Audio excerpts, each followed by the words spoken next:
I've been a working journalist now for 37 years, where I've earned my living from journalism.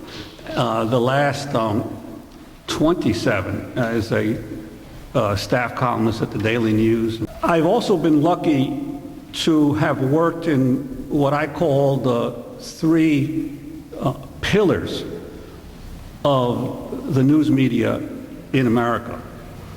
Because the Daily News and the commercial media are only one aspect, although they're generally seen by most Americans as the main aspect of the media in America.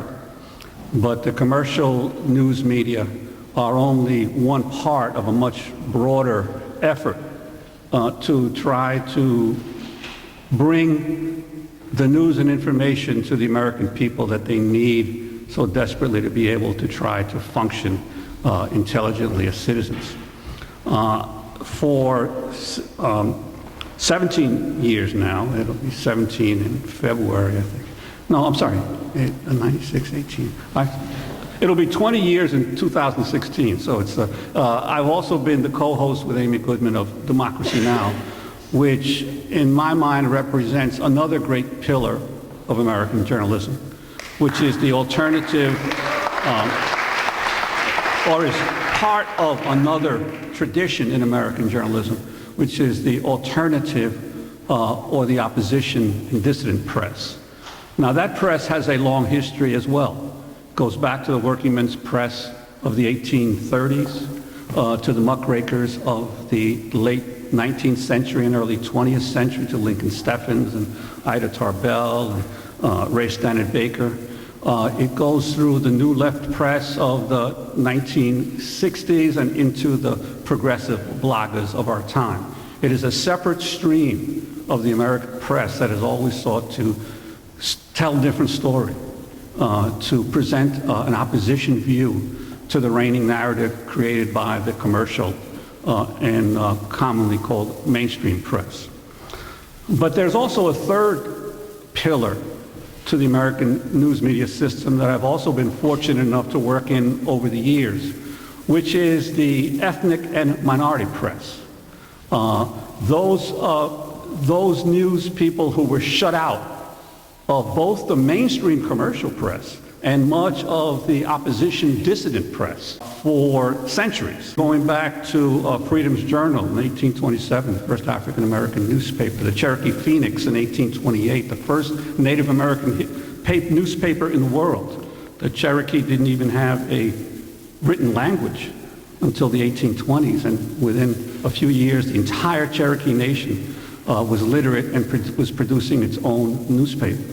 And to the Spanish language press, there were 25 Spanish language newspapers in the city of New Orleans alone before the Civil War. And to the Chinese language and Japanese press, which attempted to present its own narrative, its own opposition views of reality in the United States. And these are, I believe, the three great pillars of the press in America: the commercial press, the dissident left or alternative press, and the ethnic and minority press. And the amazing thing to me, having worked in all of these over the years, is how they've operated largely not only apart, but almost oblivious to each other's existence. And so the American people are forced to try to figure out where their news and information is going to come from. And I think that all have positive aspects and all have negative aspects that we can learn lessons from. But all of my experience in that has always made clear to me, acutely clear, the enormous importance of the press in shaping the consciousness and the memory bank of any nation. Because we often hear that newspapers are the first draft of history, and you can extend that to radio and TV and the original accounts of the events as they were happening, except that they're always colored by who produced those events. So you've got to get different original accounts to be able to get a little closer to the truth. And of course, we're in a world now where, thanks to the internet and Facebook and Twitter and Instagram and Foursquare, basically any person with a smartphone is a multimedia cub reporter. And so therefore now we have to go through the thicket of many, many people producing media to try to figure out what are the facts of what is actually occurring on the ground on a daily basis. And so I've spent most of my life in journalism trying to raise concerns about the facts and reality in all of these realms, in the commercial media, in the dissident media, and in the ethnic and minority media, because I think that you've got to have a constant battle of ideas for each of you as Americans to be able to figure out what's going on. I've been particularly fortunate as well, having been born in Puerto Rico and raised in the United States all my life, to have been a colonial subject. That provides a different perspective on what has happened in this country over the years. And I think that's helped to shape my understanding, not only of the importance of the news media, but of how empire and the holding of other nations subject or under domination can color the media of all of those. Let's not forget that it was the working men's press of the 1830s and 40s that was most cheering of the westward expansion and domination of other lands. It was a left press for workers, but it was an imperialist press in terms of its insistence on continuing to expand the American empire. That it was the black press in 1898 that was most vociferous in its opposition to the Spanish-American War, because it saw the Spanish-American War as a means to extend further racial oppression to the Cuban people by the United States. And there's many examples of the black press speaking out against the war against Spain, because it was an imperialist war. So all of this is important for us to understand as we're dealing with immigration now, whether it's the Central American refugee children at the border, or whether it is these clueless politicians crying to control the flow of health workers from West Africa because of the Ebola epidemic, or whether it is the continuing targeting and surveillance of Muslim and Arab Americans after the 9/11 attacks, that our country has the issue of immigration and the issue of what you do with people who come into the country from outside and how you treat them has really always, it's not only now, it's always been a huge issue in American society. The debate we're seeing now over immigration is only new in the targets of the xenophobia.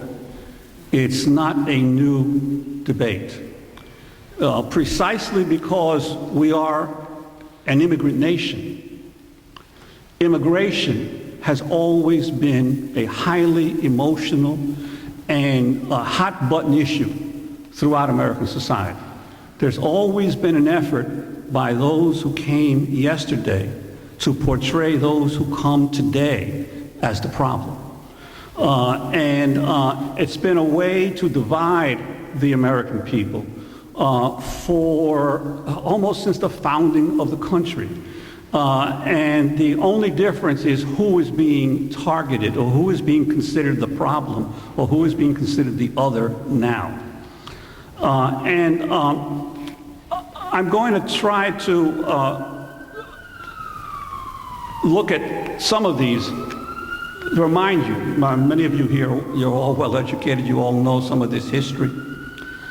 In the 1840s, it was the Irish. The Irish were considered the huge threat to the burgeoning republic.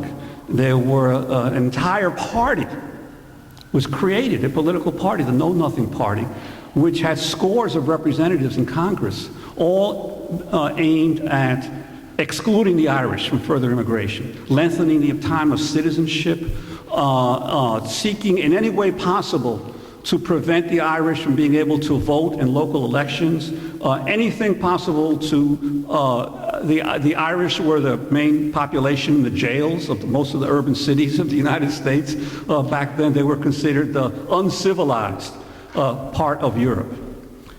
That was followed in the 1880s by the anti-Chinese hysteria. And again, the American working class and even the left of the American working class played a shameful role in that, and culminating finally in a Chinese Exclusion Act of 1882, the first openly racist immigration policy of the United States. From the 1880s until the middle of World War II, no Chinese or even Japanese, it was later extended to the Japanese, were allowed to enter the country. The aim, the other then was the Chinese. Horace Greeley, the great newspaper editor, abolitionist, friend of Lincoln, was rabidly anti-Chinese, racist against the Chinese. In the early 1900s, it was the turn of the Italians and the Polish and the Russian Jews and the Eastern Europeans, who were then considered the new other to be excluded, and immigration policies in the 1920s sought to prevent further expansion of the Southern Europeans, Eastern Europeans to come into the country. And of course, since the end of World War II, the focus has been largely on the Latino population. There's been an enormous expansion of the Latino population following World War II. Now, I tried to, in my book, Harvest of Empire, I really tried to get at the heart of this problem of Latino migration. Because I started writing the book in the early 90s and finished it about 1999. And what I tried to say is pretty much summed up in the title, that the Latino presence in America is the harvest, unintended harvest, of the U.S. empire. And most importantly, that we are not alone in this immigration problem. Because it's very important, because once you understand that we are not alone in the problem, you realize that particular pieces of legislation will not solve the problem, right? In England, they don't know what to do about all the Pakistanis and the Jamaicans and the Indians. In France, they don't know what to do about all the Algerians and the Tunisians and the Moroccans. In Germany, they don't know what to do about the Turks. And in the United States, the country has been grappling for the last 50 years what to do about all the Latin Americans and the Caribbeans that have suddenly flooded into the country. Because what has happened is ever since the end of World War II, the third world has come to the West. And they have gone precisely to the countries that were once their colonial masters. The reason there are so many Algerians and Tunisians and Moroccans in France is because those were the colonies of the French Empire. The reason there are so many Indians and Pakistanis and Jamaicans in England is because those were the colonies of England. The reason there were so many Turks in Germany because Germany dominated the Turkish Ottoman Empire in the beginning of the 20th century. And the reason there are so many Latin Americans and Caribbean peoples in the United States is because that was the original incubator of the American empire. The Latin America was the foundation of the American empire. All the great multinational companies that started, many of them in Latin America. So that what ended up happening is that the colonizers believed that they could just take the resources out and bring them all back, and that would be the end of it. But once you start a process, it ends in ways you never imagined. So by creating the colonial empire, by drafting the peoples of the colonial countries into fight in World War II, the French drafted Africans. My father and his brothers all joined the 65th Infantry, the All Puerto Rico Regiment in Puerto Rico. They never spoke a word of English. Nobody asked them if they could speak English. The only thing they could ask them is, can you be trained, and are you willing to go fight Hitler and the Nazis? So they drafted them into the colonial armies. They established trade routes, communication centers back and forth from the metropolis to the colonies.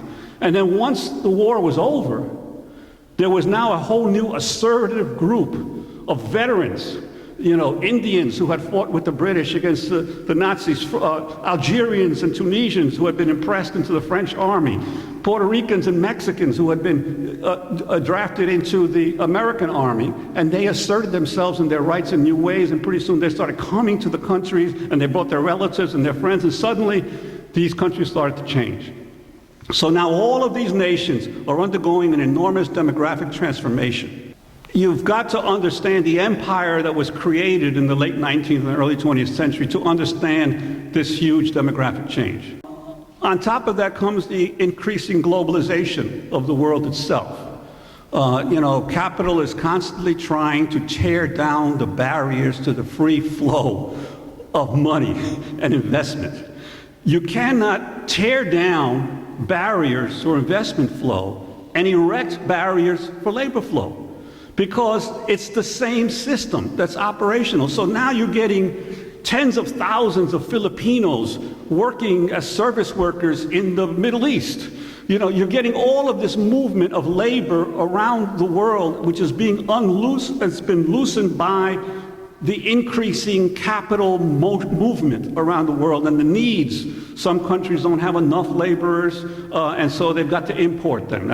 So you're seeing that certainly in the Arab oil kingdoms, and who are importing all of these foreign workers.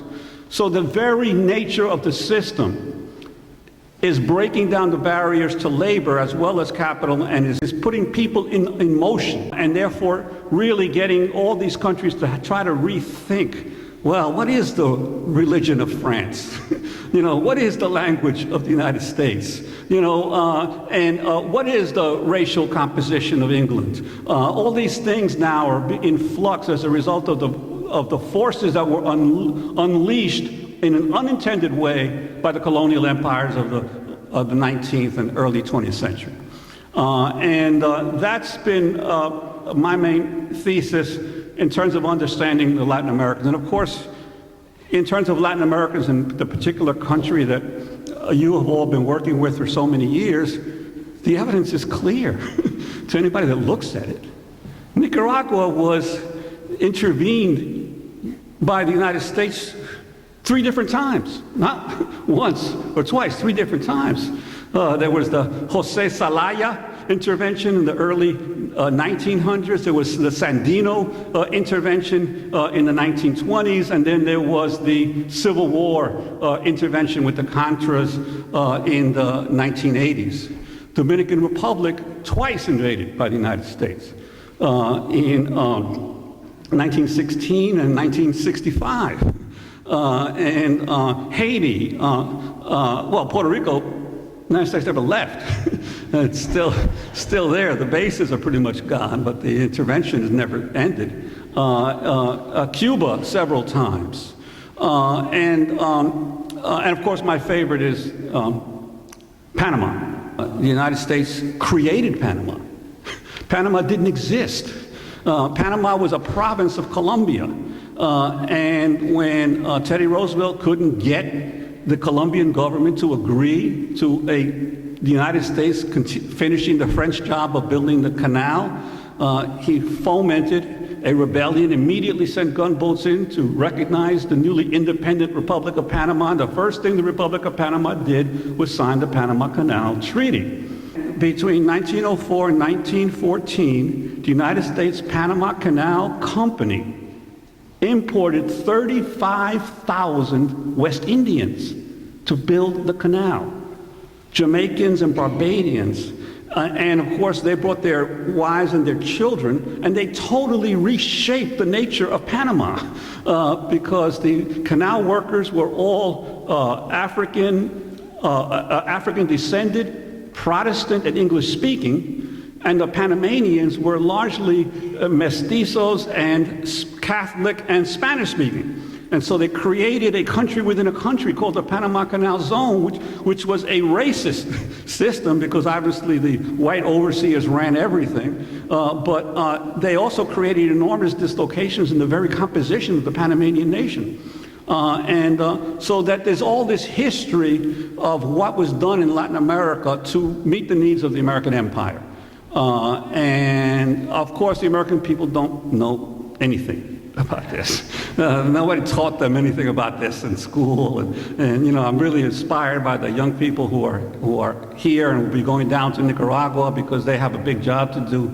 There's a real cultural deprivation issue in terms of history in the United States, but I think that this is the context in which we deal with the current immigration situation. Both the history of the U.S. Problems with immigration, as well as the imperial history of our country in creating the current Latin American population.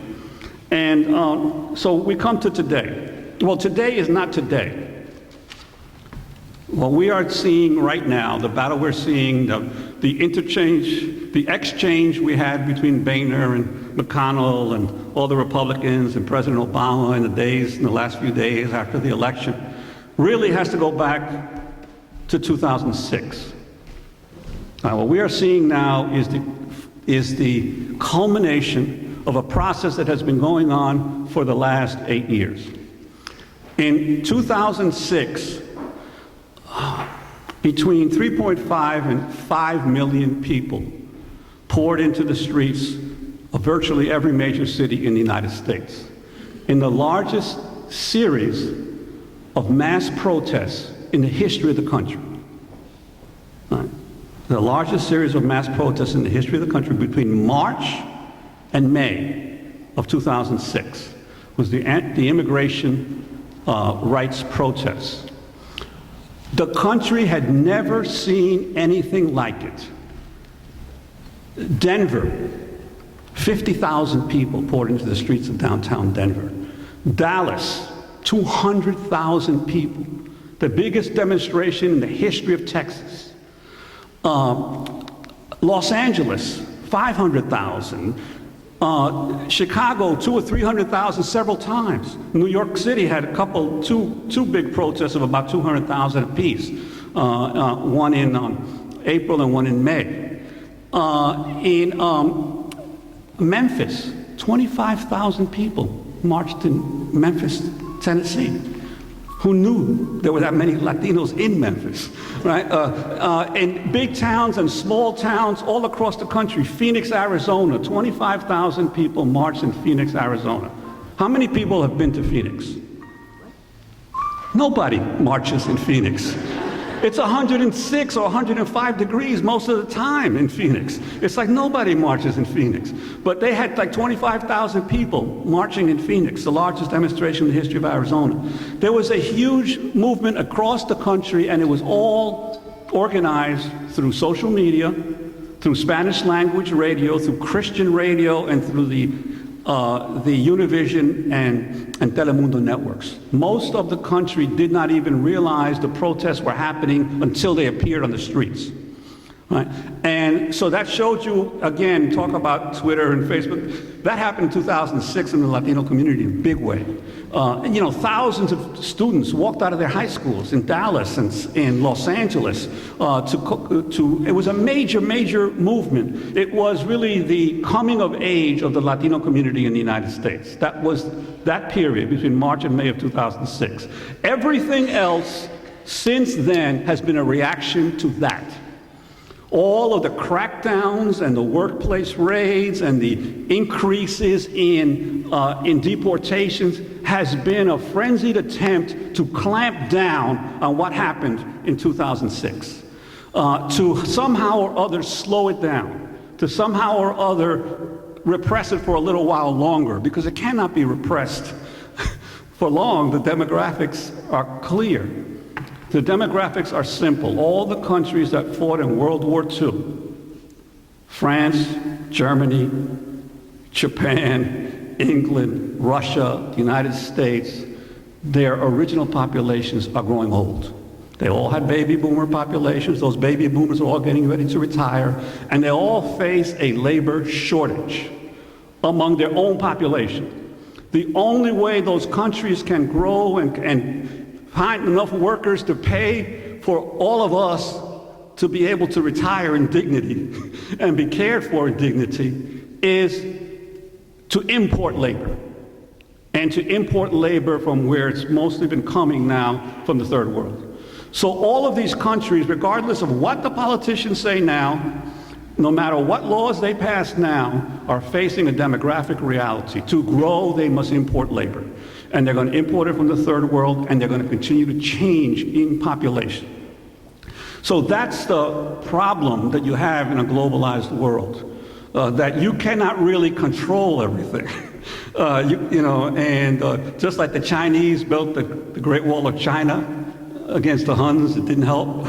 The United States is building its own Great Wall, right, at the Mexico border. I mean, think of the madness of calling for tearing down barriers to capital and erecting. Now it's not, you don't need a huge concrete or a wall now. You just need sensors and drones and electrified fences and all this other stuff now in the new Great Wall. But it's as I said,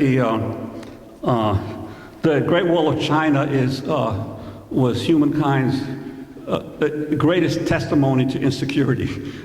So is now it's taken over by the U.S. Border wall with Mexico. We're just celebrating the tearing down of the Berlin Wall while we erect our own wall, and nobody says, "Hey, what's wrong with this picture?" So I think that that is what all of this immigration reaction is against, and also the dreamers. Remember, those protests were more than 8 years ago. If you're 18 now, if you're a young Latino, you're 18 now, you were 10 when the 2006 protests occurred. And a lot of them were probably being brought along with their parents to those marches, because there were a lot of family involvement in those marches. The dreamers are the next generation of that 2006 march. They are the ones that are carrying the battle forward. They are the new civil rights workers, the college kids who went south in the 60s, the African American and white students who went south in the 60s, only they're going to Maricopa County, which is the new Selma, Maricopa County, Arizona, and Phoenix is the new Selma. And they are demonstrating against Democrats and Republicans, against anyone who wants to deport their parents, because it's a personal, this is not a theoretical issue. This is a personal issue, that families are being torn apart. The futures of these brilliant young people are being clouded, and they feel they've got to speak out no matter what it costs. So, I think that in one sense, they are the best of what is happening in the United States, is the Dreamer movement and what it represents in terms of possibilities for social change.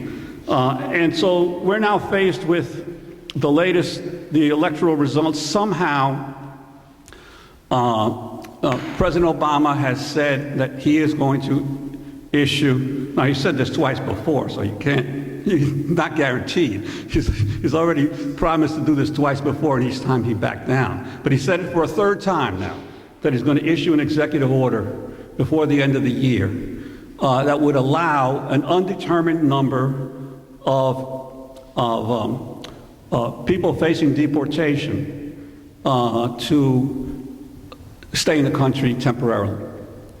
Now, when you say people facing deportation, you think, well, that's colorblind. No, it's not. The Latinos represent 76%, high number, 76% of all the undocumented in the country. Last year, they were 97% of all the people being deported. 97% of all the people being deported were Latino, were from Latin America. So they're even at the high number of 76% of the undocumented, there's a disproportionate deportation of Latinos. It's definitely concentrated, not necessarily by the desire of the government at the top, probably by the implementation of the middle managers of the Border Patrol and everyone else who they like, law enforcement people always like to go for the low-hanging fruit, so that they have concentrated their deportation efforts on the Latino community. So Obama has said he's going to issue an executive order. Now, what are the words? John Boehner, he's poisoning the well if he does this. He is playing with fire. McConnell, it's like waving a red flag in front of a bull. One of the other Republican leaders, I forget who, said this would be like going nuclear. These are the words that are being used by the Republicans to basically warn Obama, don't you dare, because we're going to take you to the mat. We're going to go at this thing with everything we've got if you dare to issue this executive order, which, depending on what you hear, could be 2 million, 5 million, 6 million people would receive temporary suspension of any possible deportations if they haven't committed a crime, if they've lived in the country for a certain number of years. And Obama keeps saying, just pass a bill and you can override me.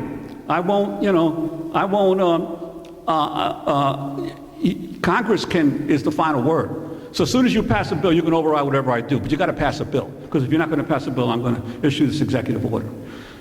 So in the next few weeks, we're likely to see a huge escalation of the battle over immigration, because what is at stake, and this is important to grasp, what is at stake is not just another law. It is basically a decision by the American people of what will the United States of America look like in the 21st century. Who is legitimately in the country and who is legitimately not in the country. Because remember, as far as the Native Americans are concerned, everyone is illegal, right? Everyone is illegal, and every treaty that was ever made to legalize the illegal settlers was then broken. So this issue of legality and illegality, because I get this all the time at the Daily News. Mr. Gonzalez, what part of illegal don't you understand? Immigration law is not the Ten Commandments. Immigration law is a reflection of the balance of forces in the society at any given time. And it is constantly changing. Remember, it was illegal for Chinese to come into the country. It was illegal. That doesn't make it right. It was just illegal at that particular time. And so there's always been a battle over immigration. Immigration law is not like murder or rape or robbery. It's been a political accommodation made by the leaders and the citizens at a particular time about how will the labor flows come into the country. So we're not talking about criminals. We're talking about changing laws. And in fact, in case of Mexicans, I'll give you this last example, I'll end. In the 1940s, the United States had a real labor problem. It was in the middle of World War II, and you couldn't get any immigrants from Europe. None. Right? None, because there were too many German U-2 boats trying to sink every ship coming across the Atlantic. So the government began importing large numbers of Puerto Rican workers from Puerto Rico through mass recruitment programs, and it created the Bracero program. In 1942, the Bracero program was created with Mexico to import legally 125,000 workers a year to do the jobs in the fields and in the factories while the country was fighting the war. The Bracero program lasted from 1942 until 1965, and when it was ended by President Johnson. However, the demand for the labor never stopped. In fact, it grew as the country kept expanding. So now the braceros who were coming legally into the country between 1942 and 1965 suddenly found themselves in 1966. Now they were illegal. They were still coming to work, but the laws had changed. The law had changed. So you have the problem that Mexico is by far the largest provider of undocumented immigrants to the country. 60 to 65% of all the undocumented come from one country, Mexico.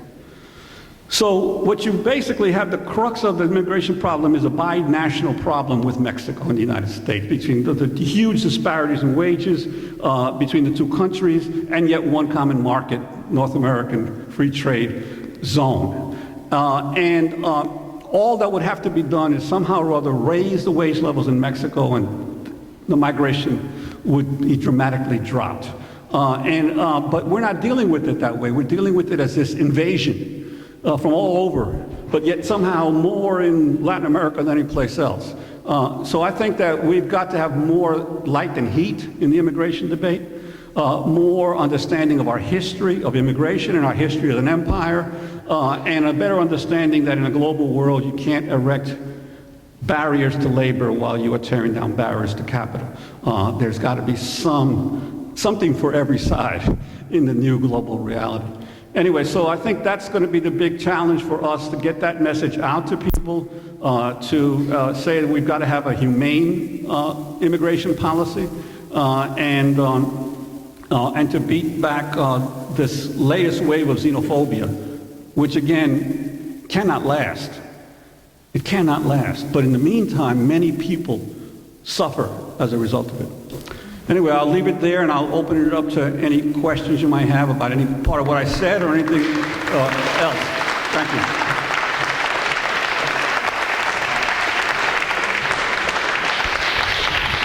Do you have any thoughts on this phony war on drugs and how that is driving the migration from Latin America? Yes, I mean, clearly the war on drugs has had a devastating impact on many Latin American countries. So NAFTA, actually the impact of NAFTA was to increase migration to the United States. And not everybody got in, so what you started having in the northern cities with the maquilas were huge numbers of young men that were unemployed who became, because the other thing NAFTA allowed is a much more porous border than existed before. And so you had a sudden skyrocketing of drugs coming into the country, and a huge unemployed army of unemployed to be drafted by the drug gangs in places like Juarez and Tijuana and Matamoros. So you had a huge expansion of the drug trafficking. And there's another aspect which I think relates to the Central American exodus. Recently, people have been hearing about all the violence in Central America. Well, what's the source of that gang violence and drug violence in Latin America? Every day in the United States, our government releases Latin Americans from prison who grew up in LA or Miami or Washington Heights and have served a drug term in the United States but are not in the country legally, and ships them back to their countries. There are plane loads that are leaving this country every day of Dominicans, of Hondurans, of Salvadorans. So what we are doing is we are exporting the criminals that are here back to those countries, and now they've been trained in the U.S. They got all the latest weaponry. They know they have all the gadgetry of modern urban America, but they're taking it back to Tegucigalpa. They're taking it back to San Pedro Sula. They're taking it back to Salvador, and they are recreating their gangs back there that they had maybe in South Central LA, or they had in Washington Heights, or they had in these other places. So we are, in essence, not only creating through our trade policies more and more unemployment on the land, we're also then shipping back recycled, youth back to Latin America to create havoc down there, and it's all in the service of prohibition, of keeping so I think that there's a big role to play that the United States has played, and we're not even getting into the easy shipment of guns down there from the U.S. and the market for that, or the banks that are profiting from the laundering of money. I think I just saw the report from the state comptroller today released a report that New York State has about a $5 billion surplus in settlements with Wall Street banks this year. $5 billion more dollars coming into the New York State Treasury than they expected. And the biggest single settlement is the BNP Paribas, the French bank, which was caught money laundering for drug traffickers, which was caught selling a banned technical equipment to Iran. And so BNP Paribas alone in its federal settlement is paying New York State $3.4 billion this year.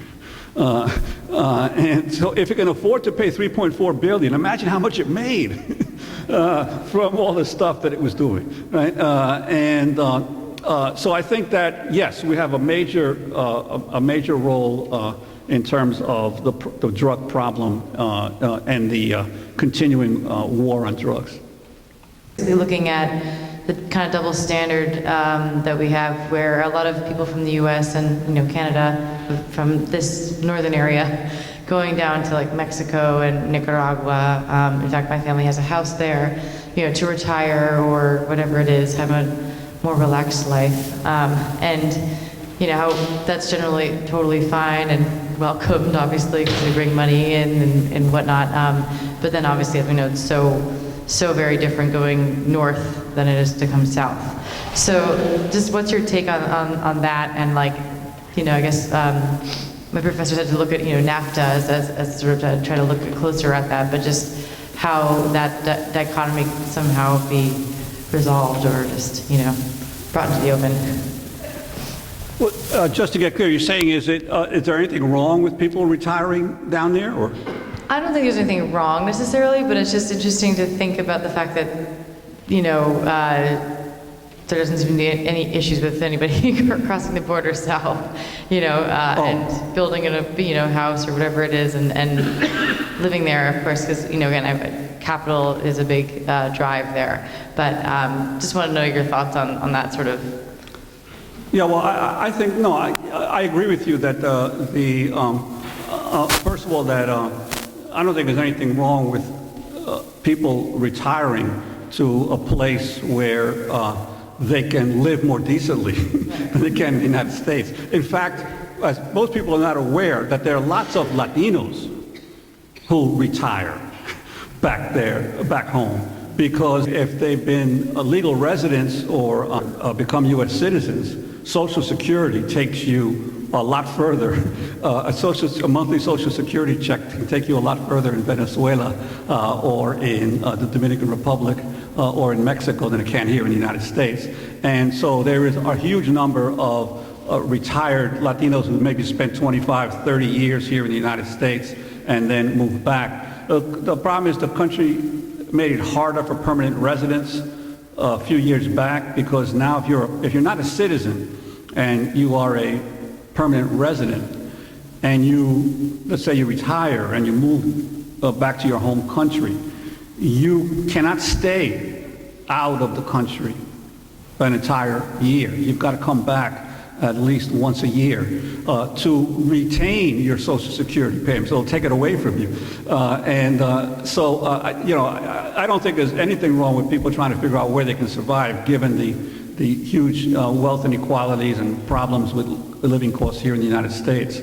So I think that's a good thing. A bigger problem are the entrepreneurs and investors or companies that move down there and basically bribe the local politicians to change all the laws. Like you've read all the reports about Walmart and its total corruption in Mexico, because Walmart is not only the largest private employer in the United States, it's also the largest private employer in Mexico, those kinds of migrants, the ones who go in there to basically gobble up the local businesses or the local markets, are the bigger problem. But no, ordinary individual workers retiring is fine. Right. Yeah. And I wouldn't think that was an issue. Just saying, sort of, I guess more along the lines of the companies going down and just sort of that sort of imbalance of okay, bringing everybody up here and then also going down and taking from the local population in that way as well. So. Yeah, I think one of the big problems, for instance, in Cuba is one of the few places that still does not allow foreigners to own land. The moment that Cuba decides to change its land policies, you're going to see a huge real estate boom from the United States into Cuba. But other than that, it's certainly fine or welcome for people who want to live down there to go. All right, thanks. As you said before, new immigrants have always created problems in this country, but it seems to me that in some way, the way we're dealing with the current immigrations is so much more punitive than anything that has existed before. And I'm thinking of the millions of deportations that have occurred, the fact that so many people are in jail, the fact that we have made just coming to this country a felony, and the fact that we keep defining minor criminal offenses, minor that would ordinarily be misdemeanors, we've suddenly defined as aggravated felonies, so that gives us an excuse to put more and more people in prison. How do you think we can change that? Most Americans don't really grasp what's going on. Last year, 50% of all federal prosecutions in the United States were immigration related. All the U.S. attorneys in the United States, 50% of all their cases were immigration related cases. They were not, money laundering, they weren't bank fraud, they weren't kidnapping, they weren't gun running, they weren't drugs. It was immigration, 50% of all the prosecutions brought in the United States. The border protection budget of the United States right now is bigger than the combined budgets of the FBI, the ATF, the Secret Service, the Drug Enforcement Administration. All of those together are not as big as the border protection budget. So you're seeing a huge explosion of a border protection industry in the United States. The correctional facilities that house the detained immigrants all over the country, the companies that make all the equipment to do that, I don't know how many billions now they're spending on the wall, the background checks, the entire process is just an incredible amount of money and energy being spent to, quote, secure our borders. And so the American people are not aware of how much energy and resources is going into this, and how much some politicians are just preying on irrational fears, just like with Ebola. Andrew Cuomo declared a quarantine for any health worker coming from 2 weeks ago. He declared a quarantine. You have to stay in your home if you're a health worker coming from West Africa. And called the state, and have been calling now for several days to find out how many people are in home quarantine, because there's like 30 to 50 coming to Kennedy Airport every day from West Africa. And it turns out there's nobody in home quarantine. He declared a quarantine that he's not enforcing. But he had a great day. The national press one day, he got all the talk shows and everything else as being the guy who's like with Chris Christie, standing up to defend New Yorkers from the threat of Ebola.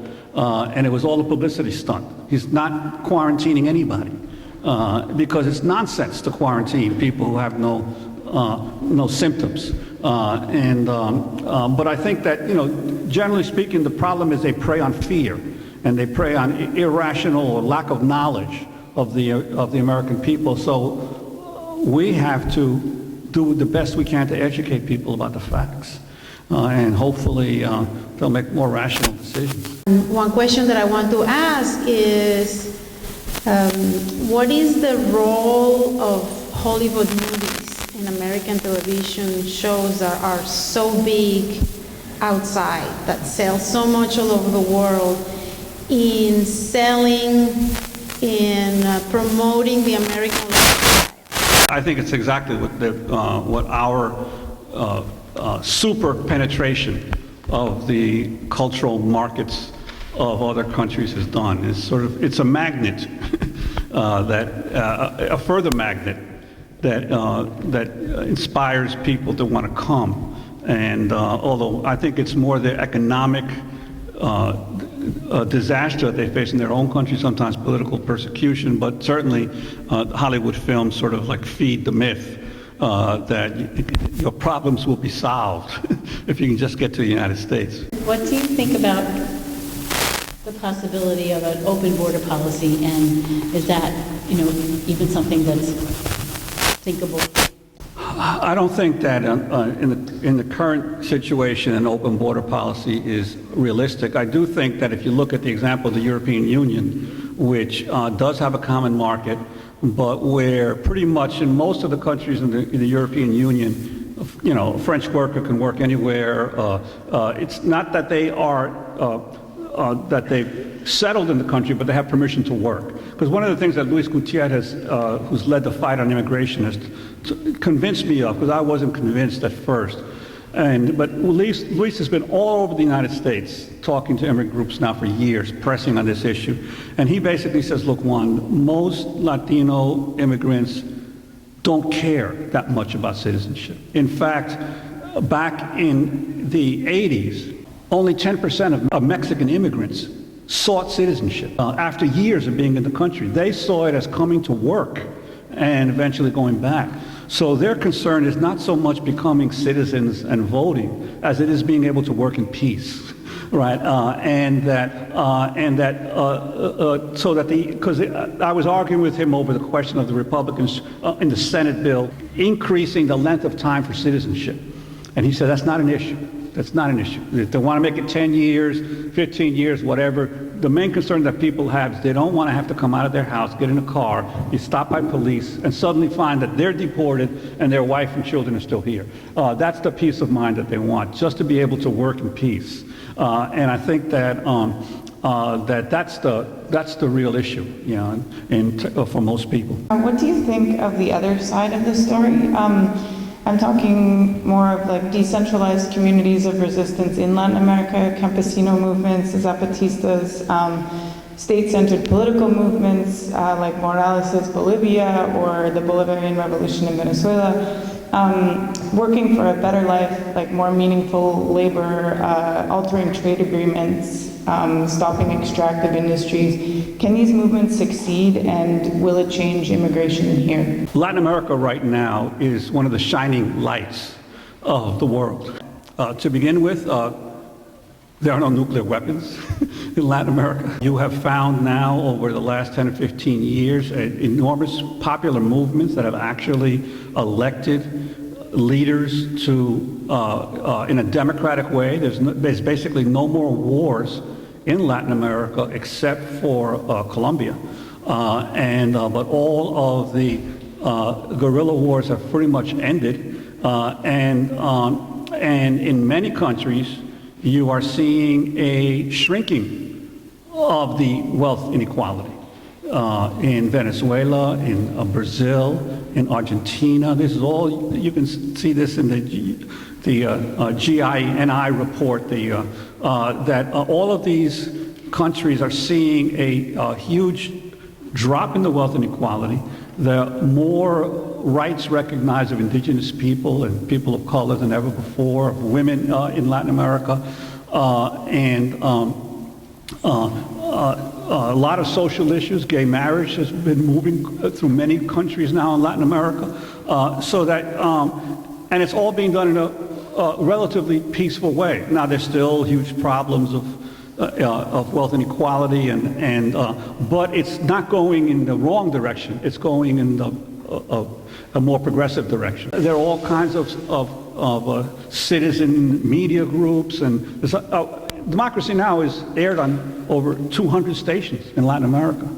Most of them are community-based. The radio station of La Madre de Plaza de Mayo in Argentina, campesino groups and others in Venezuela, in Puerto Rico. It's getting a big following because there is this people's movement that's developed in Latin America. When you look at the rest of the world and what's going on in other parts of the world, it really is amazing. And if you look at where Latin America was 20, 30 years ago, it was one dictatorship after another, death squads and killings. And I think that is having an impact on the Latino migrants who come here, but also I think those who leave and go back. That there's a back and forth between home countries and the United States. There's really a lot of examples of hope and of potential for change in Latin America. And of course, you're getting countries like Brazil that are playing huge roles on the world stage. And so I think we should recognize that all those years that people struggled have borne some fruit. Now I understand in Nicaragua they're having this debate over the canal, that Ortega wants to build a canal, and it shows you what goes around comes around. In Harvest of Empire, I talk about the original canal project of Cornelius Vanderbilt, the Nicaraguan transit company, when he wanted to build a canal in the late 1800s through Nicaragua. And of course, the big fight there was it going to be through Nicaragua? Was it going to be through the Isthmus of Panama? And so now,